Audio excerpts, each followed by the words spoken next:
Bom, boa noite, feliz 2022, primeiro Cyber Talks no ar.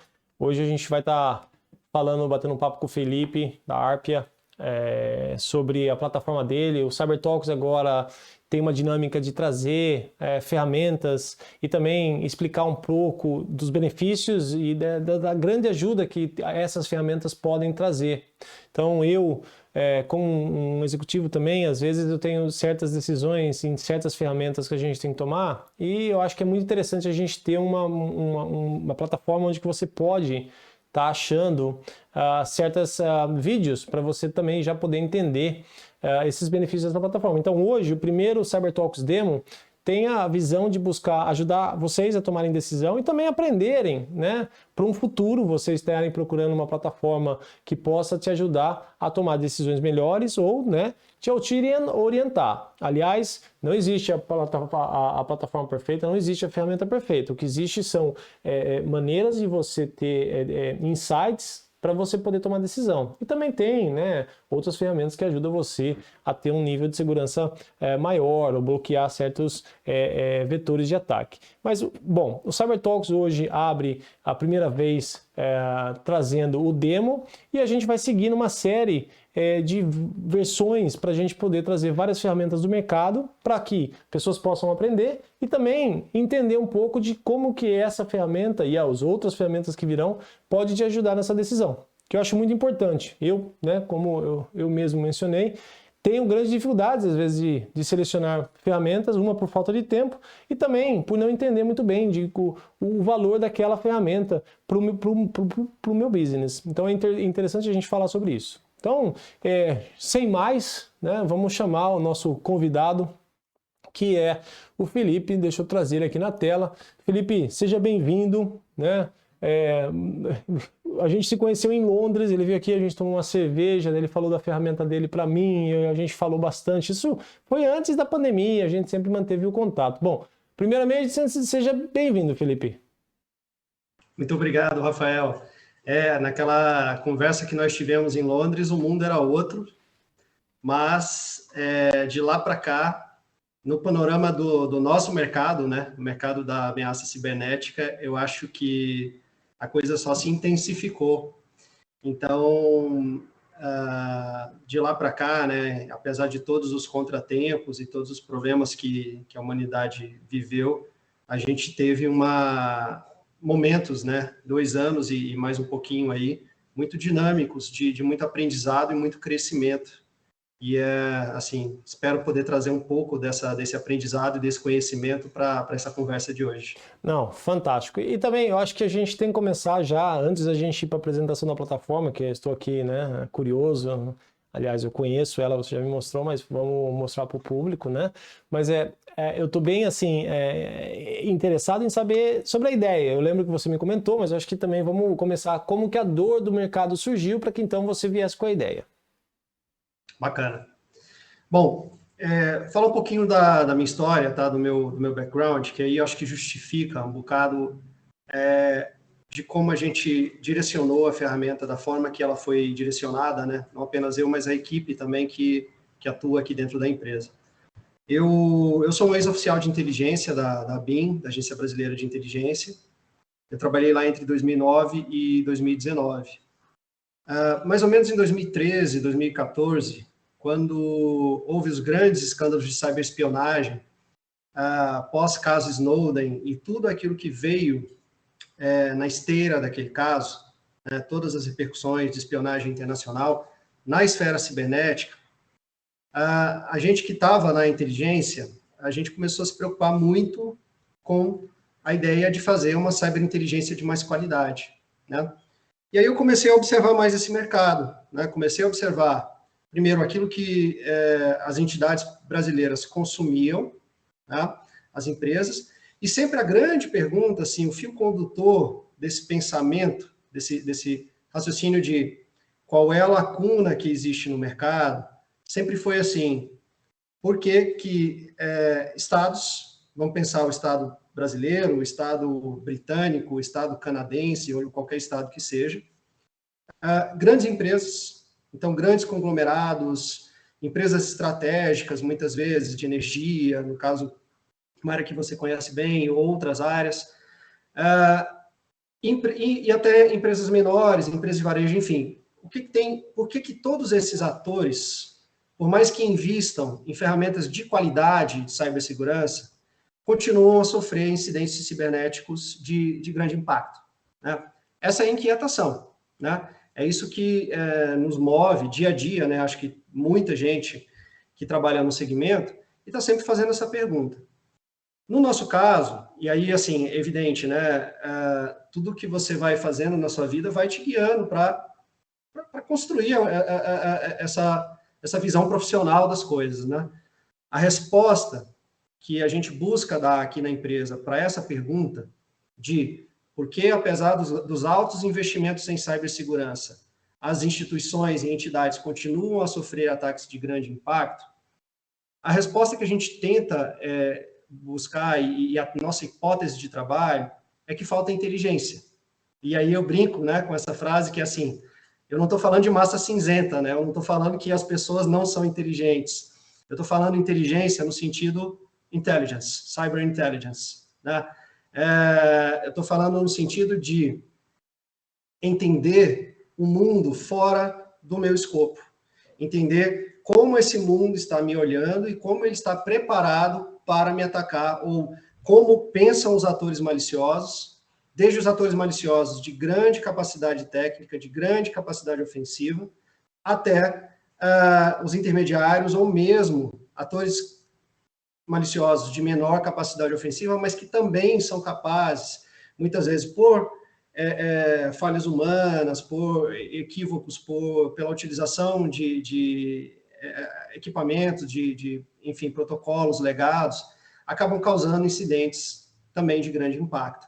Então, a grande resposta, né, que começou a ser formulada ainda quando eu trabalhei na inteligência, e aí em 2019, né, eu comecei a vir para o lado do mercado, e foi quando eu me desliguei definitivamente, né, em mais ou menos meados de 2019, foi buscar construir esse produto de inteligência que, de um lado, ele é um produto de inteligência estratégica, em que eu estou ativamente buscando informações fora do escopo, tentando responder a pergunta, né, como um ator malicioso enxerga a minha organização, como ele enxerga o meu escopo. Isso é uma proposta. Quanto é um produto de contra-inteligência. Contra-inteligência, né, a gente vai definir em 4 verbos. Então, prevenir, detectar, obstruir e neutralizar. O que eu posso fazer para conseguir lograr esse sucesso?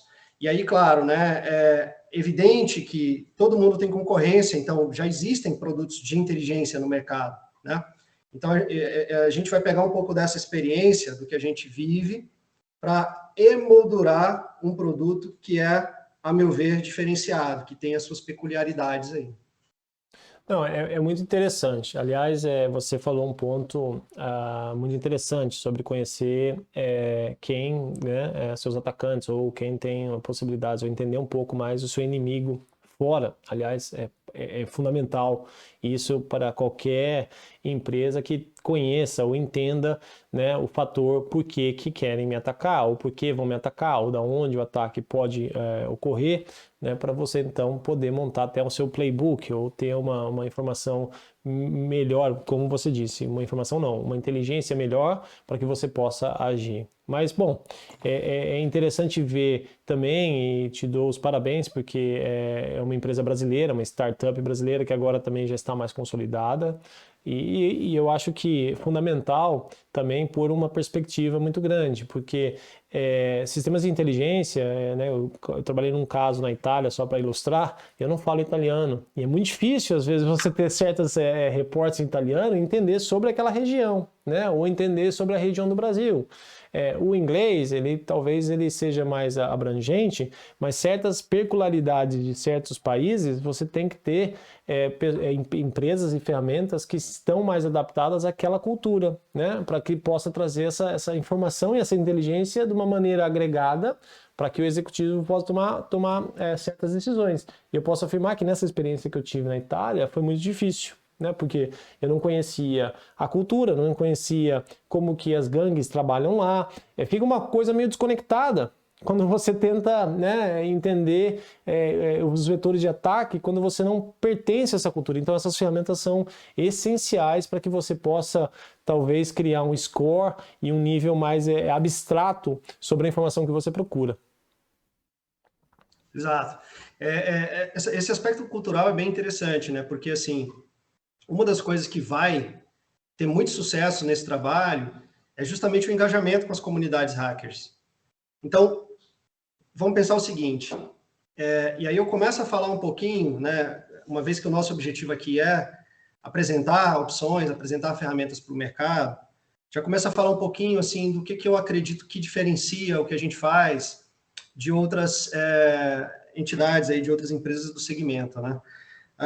Existe um segmento no mercado, todo mundo conhece, que é o segmento do Threat Intel.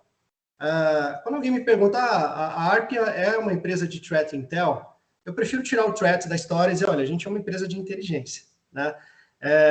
Para que caminho que eu vou guiar essa inteligência? E aí eu tenho alguns paradigmas em cima dos quais eu vou trabalhar essa inteligência, né? Mas um ponto super importante é pensar assim, você tem algumas ferramentas que são coletoras de inteligência.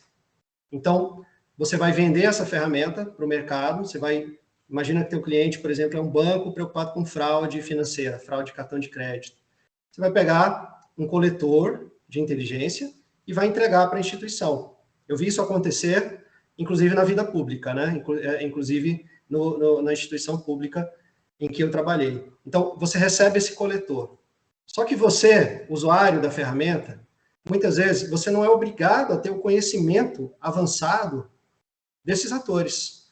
O conhecimento da até linguagem, terminologia, cultura, metodologia de ataque, as famosas TTPs, né, táticas, técnicas e procedimentos. Então, para que você tenha sucesso nessa coleta de inteligência, você não precisa só de um bom coletor. Claro, o backbone da ferramenta é o coletor, né? É um coletor que vai estar ativo, não importa se, por exemplo, as regras de API de uma determinada infraestrutura mudaram e eu tenho que adaptar esse crawler. As regras de interface de uma determinada fonte mudaram e eu tenho que adaptar esse crawler. Claro, isso é evidente, né? Isso faz parte do dia a dia da empresa. Mas mais importante do que o coletor, Rafael, no meu ponto de vista, talvez um dos nossos grandes diferenciais por trás da ferramenta, existe uma operação de inteligência.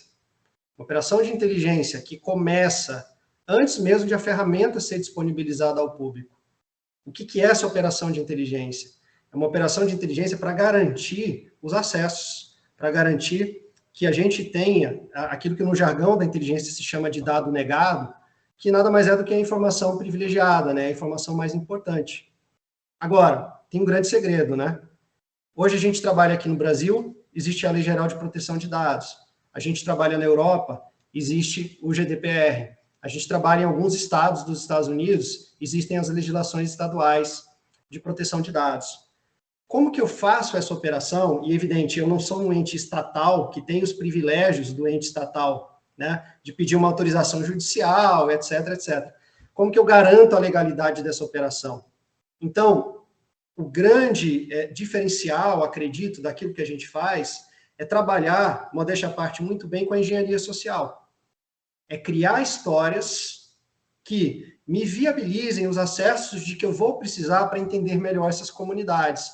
Não obstante a localização geográfica desses atores. No final do ano passado, a gente trabalhou um caso na África do Sul. Só para te dar uma ideia, assim, né? Um país que eu tenho pouquíssima noção da realidade cultural, política, econômica, tudo mais. Jamais vou me dizer que sou especialista no local, mas a gente conseguiu com bastante sucesso. E isso é raro, né? Mas assim, identificar o ator malicioso, que também não é o que a gente tenta fazer sempre, né? A gente quer barrar o ataque, a gente quer impedir o modus operandi. No caso específico, por falha do ator malicioso e usando engenharia social, a gente consegue identificá-lo. Agora, tem um passo antes. Como é que a gente chegou a ganhar a confiança desse ator? Então, a gente montou uma operação aqui dentro que, basicamente, tem 3 metas. É me dar acesso a comunidades hackers. E hacker aqui eu estou falando black hats, né? Eu estou falando atores maliciosos.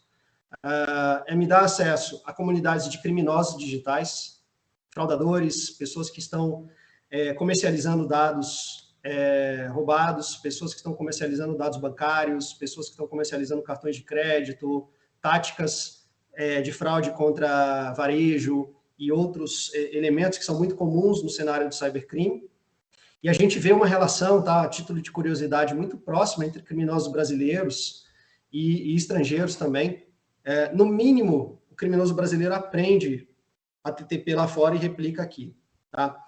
A gente viu isso contra uma grande site de varejo com quem a gente trabalha aí, que o pessoal aprendeu isso na Espanha, trouxe para cá, depois aprenderam uma outra técnica na Rússia, trouxeram para cá. E terceiro mundo, né? Então eu falei, uma operação que me garanta acesso ao universo dos hackers, uma operação que me garanta acesso ao mundo da fraude, do crime digital, e uma operação que me garanta acesso ao mundo das redes sociais. De modo que, se eu preciso, por exemplo, coletar informações sobre um perfil que não é aberto, eu tenho uma boa chance de conseguir que uma solicitação de amizade seja bem sucedida, por exemplo. Aí sim entra o coletor, né? Porque antes esse coletor está bloqueado, ele não tem acesso ao canal, ele não tem acesso ao fórum, ele não tem acesso ao local onde a informação está sendo tratada. Quando eu tenho a engenharia social e uma operação bem sucedida, e eu consigo que o meu avatar, que a minha persona digital seja aceita nessas comunidades, aí sim a gente vai começar a ter sucesso nesse lado, né? Que é uma das frentes em que a gente vai combater, digamos assim. Não, muito, muito interessante. Mais uma vez, parabéns pelo esforço, pela dedicação, pelo seu produto. Eu acompanho já há bastante tempo e é muito bom ver brasileiros conquistando outras partes do mundo também e provendo serviços na parte de cibersegurança. É um grande orgulho para mim e você sabe que eu admiro bastante o seu trabalho, sabe? Saiba disso, você sabe muito bem. Bom, vamos lá, né? Acho que vamos entender um pouco mais a plataforma. Vou colocar aqui na tela para a gente ir para a apresentação. E aí, né, eu quero entender e você explica aí como que a plataforma me dá essa visibilidade e me ajuda a tomar decisões, Felipe. Tô Legal. com a tela aqui, pode ir. Maravilha. Bom, primeiro vamos pensar o seguinte. Como eu falei para você, né, eu não gosto do rótulo de Threat Intel, e aí eu prefiro eliminar aí esse adjunto aí, né, o threat. E aí a gente faz inteligência. A ideia na época que a gente trabalhava com contra-terrorismo, tinha um conhecido que sempre dizia assim, não importa a raça do cachorro, eu não quero que ele me morda. A lógica a gente vai replicar aqui, né? Não importa a origem, o tipo de atacante, eu não quero ser atacado. Se é um garoto de 15 anos que tem um conhecimento técnico avançado, se é um grupo, um coletivo hacker cybercriminoso, se é um APT. Né? Como é que eu vou fazer frente a esse fenômeno? Como é que eu vou enfrentar esse fenômeno?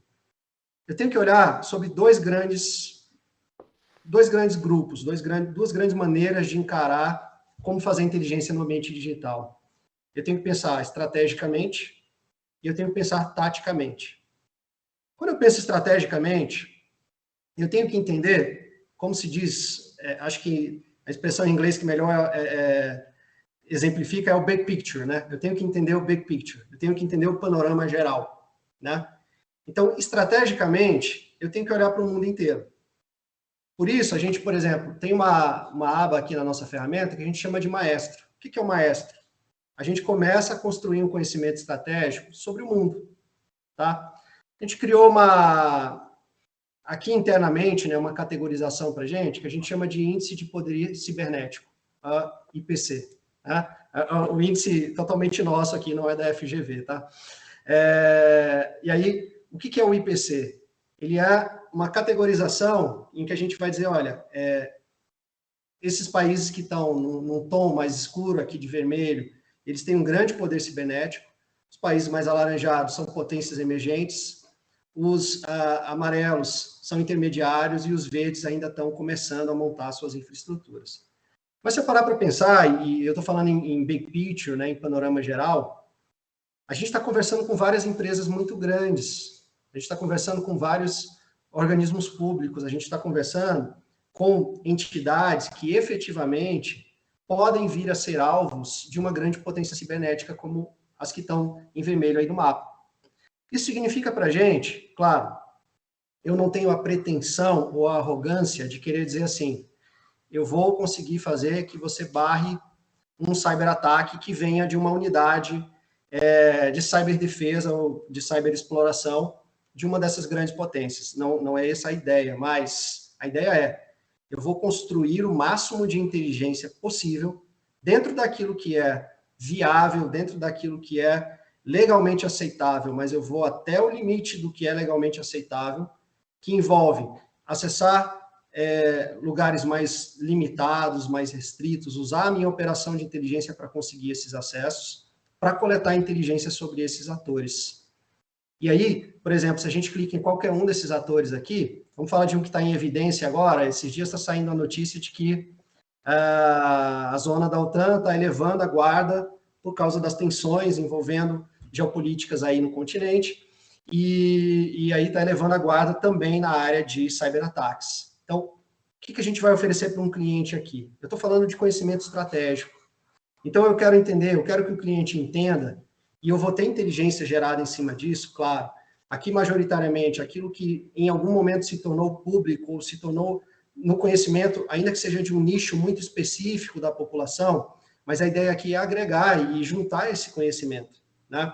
Então, é tentar explicar para que o cliente possa entender, se ele for um alvo em potencial, num cenário hipotético, né, dessa potência específica, que tipo de tecnologia eles dispõem.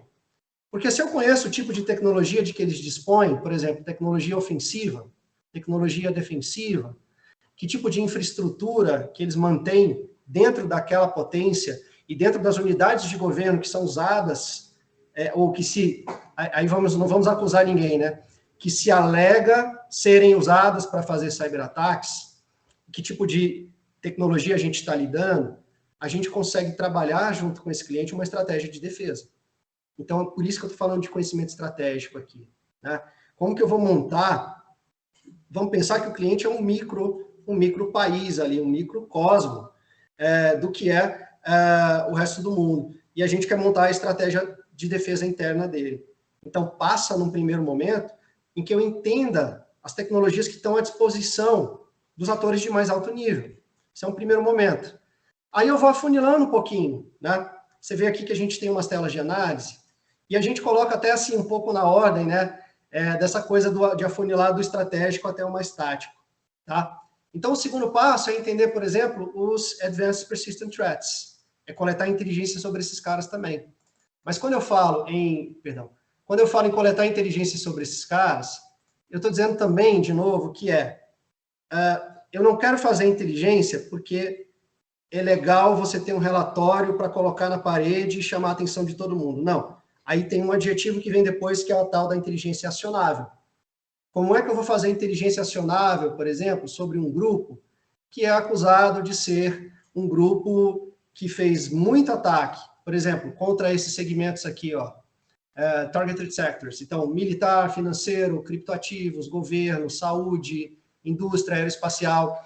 Esses caras são acusados de fazer o maior, abre aspas, né, roubo digital a banco na história, né, um caso que aconteceu em Bangladesh, envolveu uns bancos nas Filipinas e tal. Claro, como eu disse, eu não tenho a pretensão de dizer assim, eu vou deixar esses caras de fora. Mas qual é a pretensão que eu tenho? É dizer que melhor do que ninguém, eu vou te ajudar a coletar isso aqui, ó.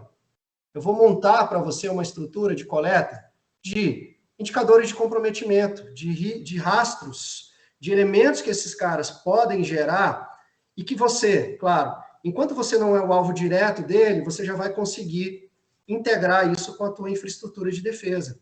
Então, eu estou coletando hashes, domínios, nomes de arquivos, endereços de IP, e-mails, e a gente está fazendo isso, para você ter uma ideia, em relação aos APTs, deixa eu voltar para a nossa tela de APTs aqui.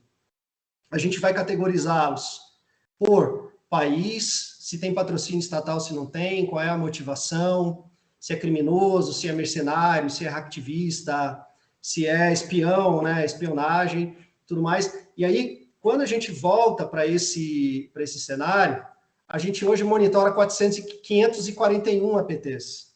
Então, o que eu estou pegando? As principais ameaças persistentes avançadas do mundo e estou criando uma estratégia.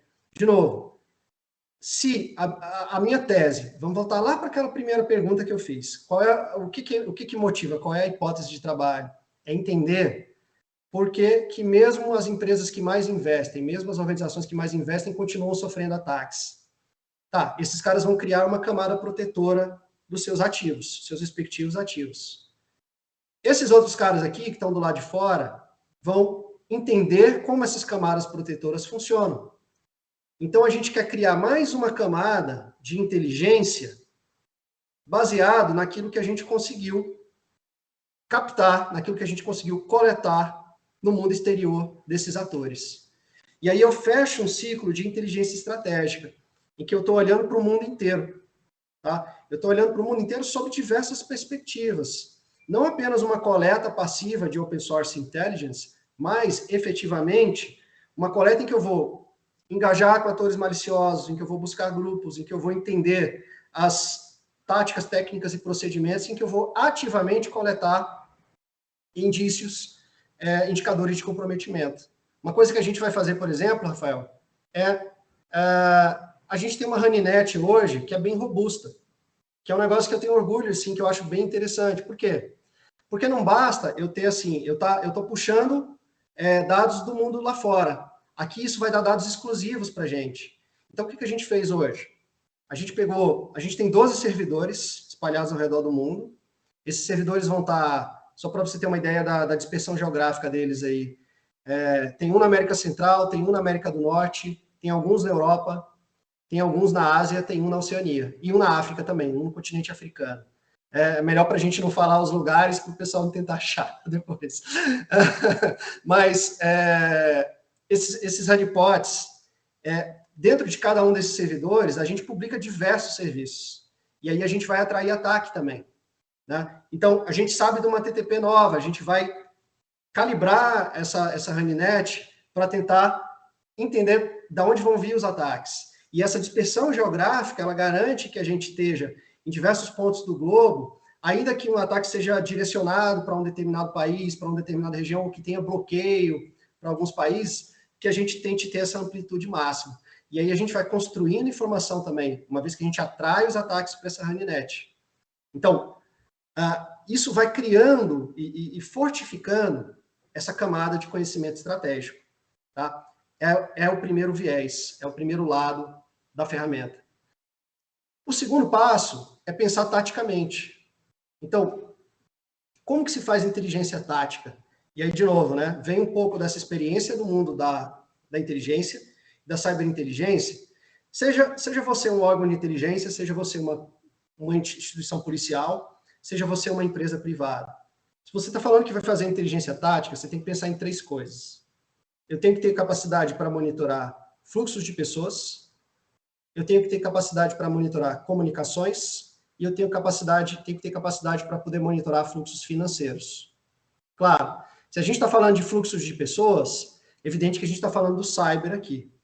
Então, eu tenho que coletar os rastros que essas pessoas, que esses atores deixam, para que eu possa tentar chegar o mais próximo possível de, pelo menos, identificar a infraestrutura que eles estão usando. Isso é um passo. Se eu estou falando de comunicações, tem aquela barreira legal, né? Como é que eu consigo ser compliant com o GDPR, por exemplo? Ou RGPD, né, como prefiram, se tiver alguém ouvindo em Portugal. Eu sei que os nossos clientes lá em Portugal sempre falam RGPD, no começo dava um nó na minha cabeça. E aí, se a gente quer ser compliant com o GDPR, primeira coisa, tá, eu vou entrar em fóruns, eu vou entrar em grupos, mas eu não estou em nenhum lugar para o qual eu não tenha sido convidado. Eu não chutei a porta de ninguém. Claro, a polícia pode chutar a porta, um órgão de inteligência pode chutar a porta. Não, a gente vai usar a engenharia social para ser convidado. Então, hoje, por exemplo, a gente está em 936 canais de mensageria. O que a gente cobre? WhatsApp, Telegram, IRC, Slack, Rocket Chat, Mattermost, Discord, um montão de ferramenta. Claro, eu não estou num grupo, assim, discussão sobre vizinhança ou discussão sobre política. A gente está em grupo onde realmente as coisas pesadas estão acontecendo, tá? Desde colaborar com instituições policiais, a gente já teve um trabalho aí na Europa e outro nos Estados Unidos, de combate à exploração sexual infantil. Tenho muito orgulho de ter participado disso, a gente não cobrou por isso. A gente estava encontrando os indícios, tá bom, vamos lá, vamos trabalhar em cima disso, vamos ajudar as autoridades. E aí tivemos bastante sucesso aí, tanto com uma polícia europeia como norte-americana. Até comunidades, claro, o mais óbvio. Esse pessoal, por exemplo, dos chamados black markets, pessoal, se tem um domínio dele referenciado, se tem um executivo dele cujos dados estão à venda nesse ambiente aí, nessas infraestruturas. Então, a gente vai buscar taticamente, primeiro, engajar nas comunidades. Segundo, estar nos mesmos fóruns, nos mesmos canais, nos mesmos ambientes. Terceiro, encontrar esses ambientes com a máxima expansão possível. Então, de se pensar, né, que 180 black markets ativos hoje na ferramenta, eles já dão para a gente um volume muito grande de informação, né? E aí, isso, claro, pontuado ainda, aqui eu estou falando, monitorar comunicações, né, estar nos grupos. E o terceiro ponto que eu coloquei, fluxos financeiros. Como é que você vai monitorar fluxo financeiro sem descumprir nenhuma lei? Como é que você vai entender o mínimo do que está sendo transacionado? Bom, uma opção que a gente tem, e aqui eu estou clicando na minha ferramenta, na aba de cybercrime, né? A gente tem duas opções, por exemplo. Usar a inteligência tática para monitorar o mercado de fraude de cartão de crédito, que é onde se monetiza muito recurso para esses crimes digitais, ou usar os elementos de que a gente dispõe para monitorar carteiras maliciosas de criptoativos. E isso é um trabalho que é muito bem aceito, por exemplo, por algumas exchanges com as quais a gente trabalha. Então, o que é muito interessante para as exchanges? Eles fazem um esforço muito grande para serem 100% compliant com as legislações mais modernas de KYC, de PCI, etc. Então, o que a gente vai dizer para esses caras em tempo real? Olha, essa carteira aqui, ela é maliciosa. O cara fez um ransomware e recebeu o resgate nela. Se ela aparecer na tua rede, bloqueia. E a gente automatiza esse processo. Então, hoje, só para te dar um exemplo, a gente está monitorando 211.015 carteiras maliciosas. Tá? A partir do quê? Bom, o sujeito foi lá e fez um ransomware, como eu estava dizendo. E aí ele publicou uma carteira. Opa, essa carteira sai de lá, vem parar aqui no nosso dashboard. Ele está fazendo chantagem, publicou uma wallet. Essa wallet sai de lá, vem parar aqui. A gente vai integrar esse conhecimento com outras estratégias. Por exemplo, o sujeito publicou um cartão de crédito. Cartão de crédito desse banco aqui, ou desse banco, ou desse banco. O que a gente faz? Pelo BIN do cartão de crédito, a gente consegue descobrir qual é o banco e consegue disparar um alerta para as instituições financeiras com as quais a gente trabalha, para que elas não aceitem nenhuma transação com aquele cartão de crédito também. Então, você cria um círculo virtuoso aí, né? Então, a ideia é inteligência tática para que eu possa monitorar fluxo de pessoas, comunicações e recursos financeiros sem cometer nenhuma ilicitude, né? Estando plenamente amparado sob diversos aspectos de legalidade.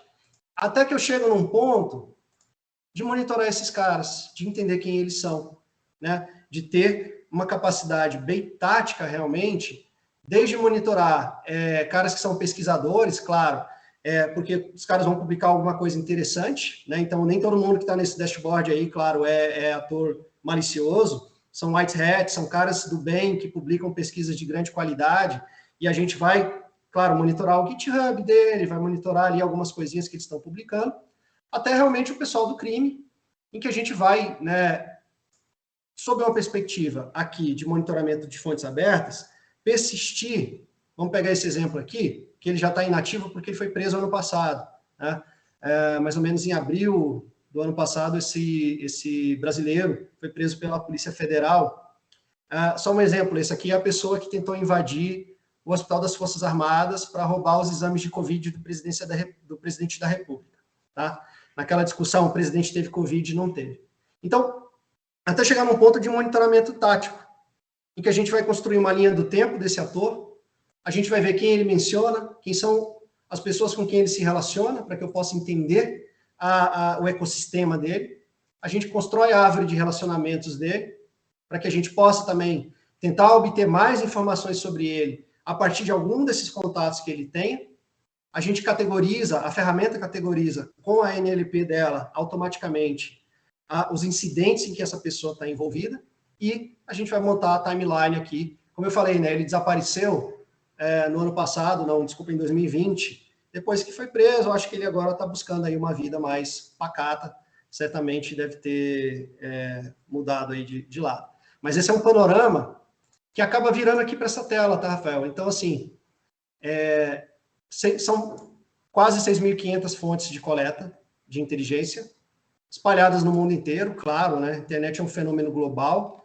E mais, né? A gente tem fórum russo baseado na Líbia, por exemplo, é o famoso Sinister.ly, né? A gente tem muito criminoso brasileiro abrindo domínio na República Centro-Africana. Por quê? Porque é um país que não tem lei de crime cibernético, não tem lei de proteção de dados. Tem muito criminoso brasileiro mantendo infraestrutura no Vietnã, idem, tá? Então, a gente vai, claro, espalhar essas fontes mundo afora, né? Às vezes a gente está até monitorando um ator brasileiro, mas a infra do cara está toda lá na República Centro-Africana. Monitorar os APTs, canais de mensageria, monitorar as pessoas e dividir essas coletas em que eu tenha monitoramento de bases de dados estruturadas, que eu vou agregar a ferramenta para trazer informação, para trazer inteligência.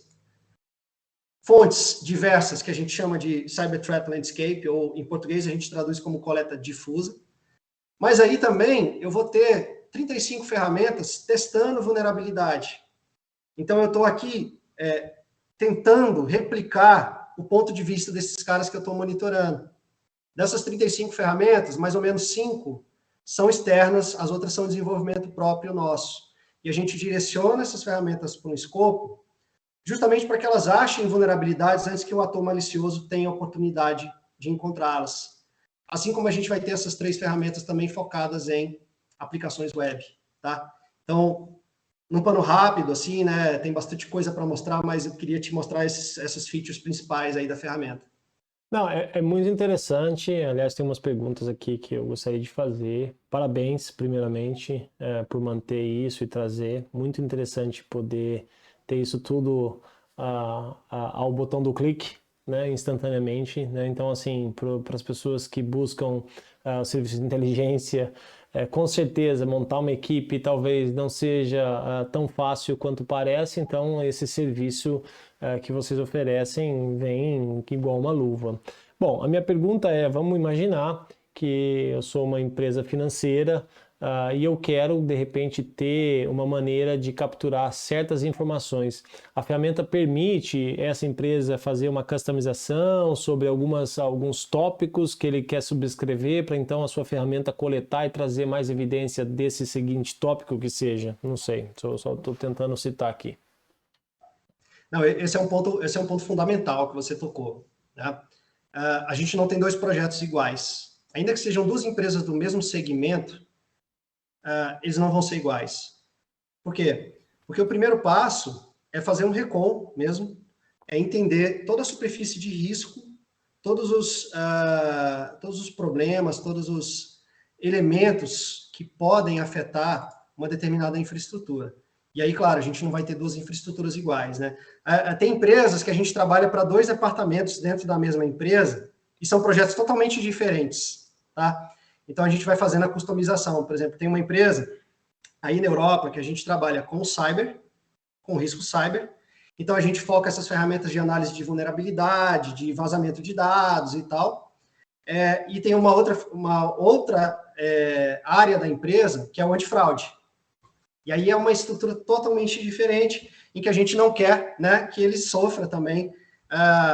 E o que vai acontecer na Europa? Não é tão bombado quanto aqui no Brasil o mercado de cartão de crédito, por exemplo, mas phishing, boleto falso. Então, claro, você vai mudando e customizando o projeto de acordo com aquilo que interessa. Quando você vai entregar a inteligência, aí, evidente, você segrega, porque você está tratando de informações que são privilegiadas, né, para uma determinada infraestrutura. E quando você segrega a entrega, você pode, por exemplo, olha, vou te mostrar aqui meu dashboard de phishing e essa tela de busca aqui. Então, no que diz respeito ao phishing, por exemplo, hoje, a gente tem um cuidado especial com domínios públicos aqui no Brasil por causa de alguns projetos que a gente tem. Então, a gente fica monitorando em tempo real os phishings que estão sendo feitos dentro do GovBR. Hoje, eu consigo te falar assim, olha, eu tenho 798 phishings dentro da infraestrutura GovBR. Né? Aqui a gente está falando de fraude, a gente está falando de cyberscan, a gente está falando de coleta de dados. Né? Como é que isso acontece, esse monitoramento? Ferramentas estruturadas, que a gente vai puxar a informação delas e jogar aqui dentro, mas ferramentas próprias também, em que a gente está buscando uma página que tenha uma interface parecida com a página do meu cliente, que use os meus elementos visuais, mas que não esteja dentro da infraestrutura dele. Né? A típica, os criminosos brasileiros chamam isso de tela fake. Né? E aí é outra coisa, né? Que você tem que conhecer essas comunidades para você customizar a ontologia. Então vai lá o sujeito e fala assim, eu estou com uma tela fake do banco tal. Aí a gente vai e fala, opa, a ontologia dá um aviso para a gente, o robô dá um aviso para a gente, e aí a gente sai procurando, varrendo, para achar essa tela fake onde ela está hospedada. Ela vai estar hospedada num lugar daqueles que a gente estava falando. Ela vira phishing aqui. Claro, o próximo passo é tomar as medidas necessárias para derrubar, para indisponibilizar esse conteúdo, né? Então, por exemplo, a gente consegue categorizar aqui por instituição, né? Aqui não é bom a gente passar muito para não expor nenhuma delas, mas por país, enfim, claro, a maioria vai estar no Brasil, porque é onde a gente tem a maioria dos projetos, mas projetos em Portugal também, em outros lugares. Aqui onde, né, essas infraestruturas estão hospedadas, e, ao mesmo tempo, eu vou dar para o cliente possibilidade, né, a ferramenta oferece para ele a possibilidade de ele vir aqui e dizer assim, olha, eu quero pesquisar o meu domínio, vamos dar um exemplo, GovBR, e eu quero saber se nesse meu domínio, por exemplo, aqui a gente colocou algumas categorias de vulnerabilidade para ser ilustrativo e não taxativo, né? O cliente pode usar um outro módulo de mineração que a gente tem para buscar mais coisa. Mas aqui o que a gente está colocando? Onde ele vai ter uns riscos mais reais, mais evidentes. Por exemplo, eu quero dentro do domínio GovBR saber que tipo de base de dados eu tenho exposta. Né? Se eu clico em correlacionar, hoje eu tenho 14 bases de dados. Eu não vou descer mais um pouquinho aqui para não expor ninguém. Né? E aí, é claro, né, esse resultado do GovBR só sai para o cliente que tem necessidade de conhecer a informação. Então, eu vou colocar aqui banco.com.br, né? E aí, claro, depois que eu colocar o banco.com.br, ele tem condições de... não, mas eu não quero falar de vulnerabilidade, eu não quero falar de base de dados exposta. Eu quero saber o que estão falando de mim, por exemplo, no WhatsApp. O que são esses grupos de WhatsApp? São grupos 100% de criminosos. Tá? Não tem nenhum grupo, como eu te falei, né? Não tem nenhum grupo de WhatsApp aqui de amigos da vizinhança, de feira no parque. São realmente grupos em que a gente conseguiu acesso pela nossa operação de inteligência, e aí a gente vai conseguindo os convites.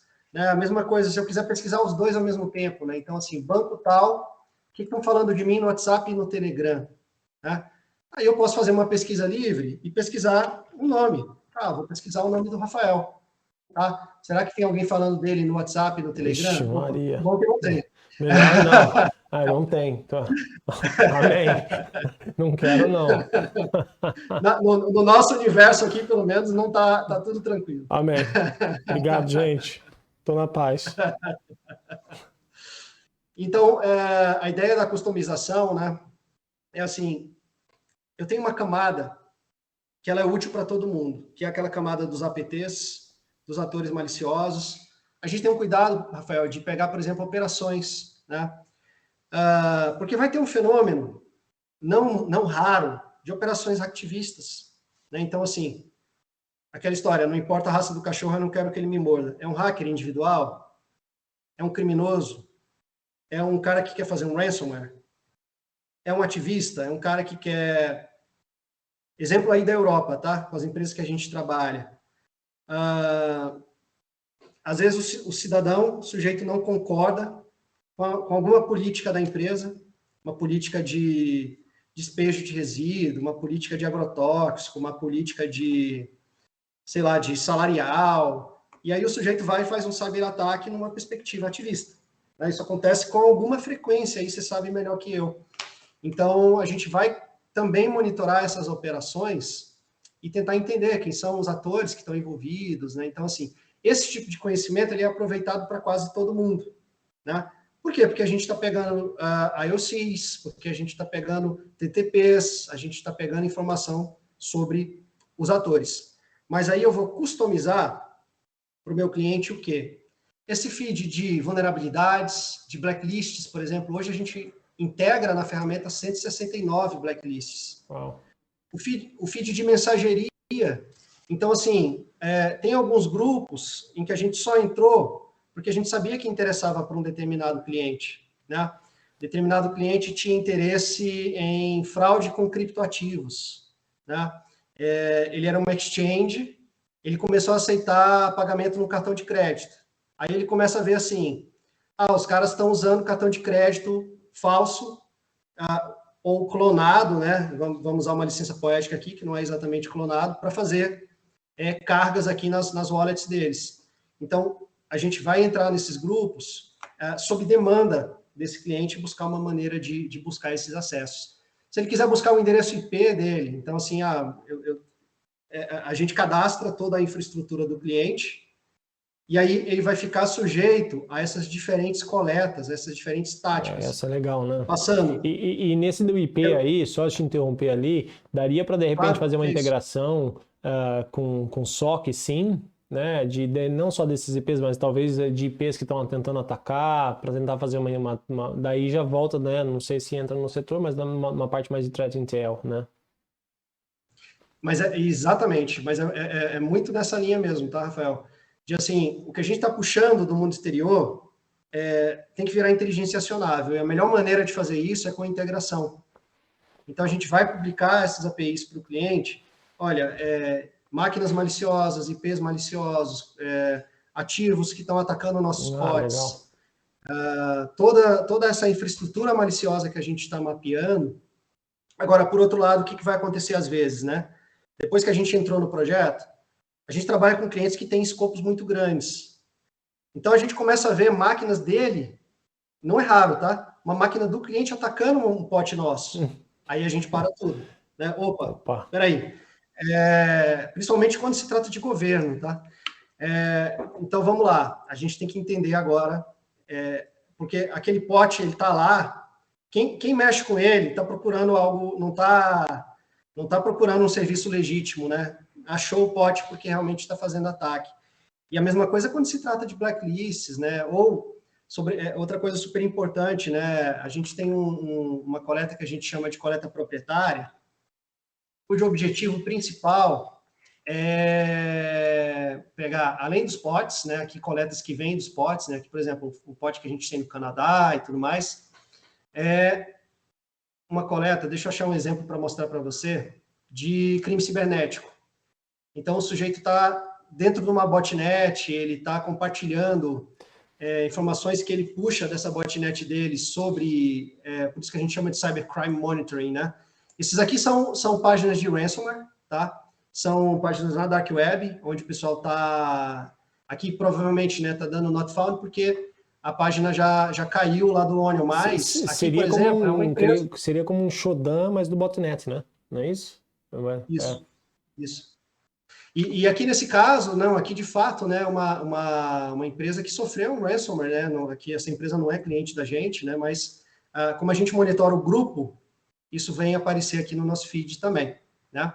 Com relação às botnets, deixa eu pegar um exemplo interessante para mostrar para você e para o público, do que vai aparecer para a gente aqui. Vou pegar um caso recente, isso tudo é de hoje, 10 horas atrás, 11 horas atrás. Nossa, muita coisa. O cybercrime não muda, ele não dorme. Não, porque quando o criminoso está dormindo aqui, o da Rússia está acordado, né? É isso aí. E aí vira um fenômeno global, né? Deixa eu dar uma melhorada nessa pesquisa aqui. Vamos mudar aqui que eu acho que vai dar um resultado melhor para a gente. Vamos lá. Vou colocar mais um filtro para facilitar, um GovBR. É muito legal ver esses filtros, a maneira como você pôs, né, essas informações para que as pessoas possam entender. É muito legal. Parabéns mesmo, viu? Obrigado, meu cara. Ó, esse aqui é uma botnet bem grande, um ator malicioso russo. A gente conseguiu acesso a essas informações privilegiadas, por engajamento. E ele vai compartilhar, eu não posso nem abrir essa tela aqui, que é onde a gente vai puxar o conteúdo coletado, porque ele vai ter credenciais. Sim. Tá? E aí é um mercado, olha, isso aqui são as entidades que interessam para a gente dentro do incidente. Certo. Tá? São algumas centenas de entidades que estão com ativos comprometidos nessa botnet, e aqui é claro, né, a gente filtra para essa tela, para essa interface, aquelas que são relevantes para os nossos projetos. O cliente, claro, ele vai receber só a URL dele, né? E aí, o recado que ele recebe, né, de forma automatizada na interface dele é assim, olha, a gente encontrou um ativo seu comprometido nessa botnet desse ator malicioso que está com esses dados disponíveis aí dentro de uma determinada infraestrutura. Então, a gente vai, né, voltando para aquela ideia que você perguntou, né, quão customizável, a ideia é que tenha o máximo de customização possível, né? Por quê? Porque o ativo, às vezes, vai ser um IP que vai aparecer numa lista de... O sujeito publicou uma lista de alvos, ou ele está rodando um Nmap no mundo inteiro, e aí ele vai encontrar uma mesma vulnerabilidade, né? E aí eles compartilham essa lista de alvos, eu vou estar fazendo um recon, é claro, né? Se eu estou falando que eu tenho que mimetizar o ponto de vista do ator malicioso, eu estou pensando em 4 passos, basicamente. Open Source Intelligence. Então, publicou uma lista de alvos, publicou um recon, publicou alguma coisa, eu quero pegar essa informação. Networking. Isso aconteceu, essa publicação, no âmbito fechado. A gente está em grupo de hacker, Rafael, que tem 12 pessoas.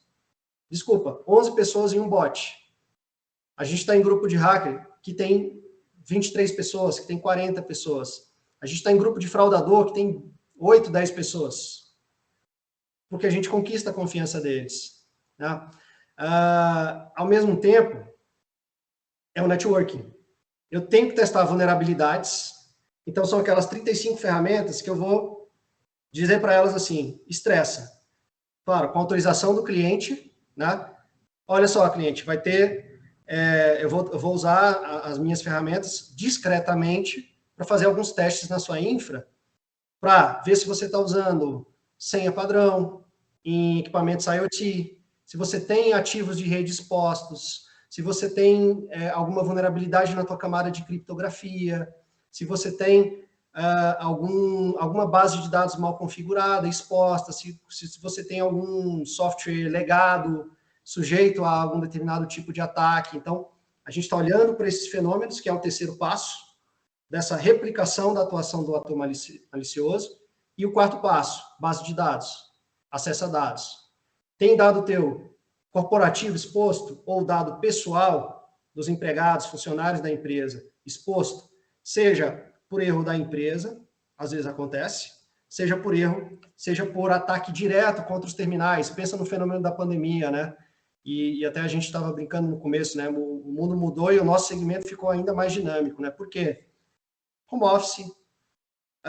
Aí você deve ter lido vários papers, né? Falando, ataques contra RDPs, por exemplo, ataques contra protocolos de acesso remoto.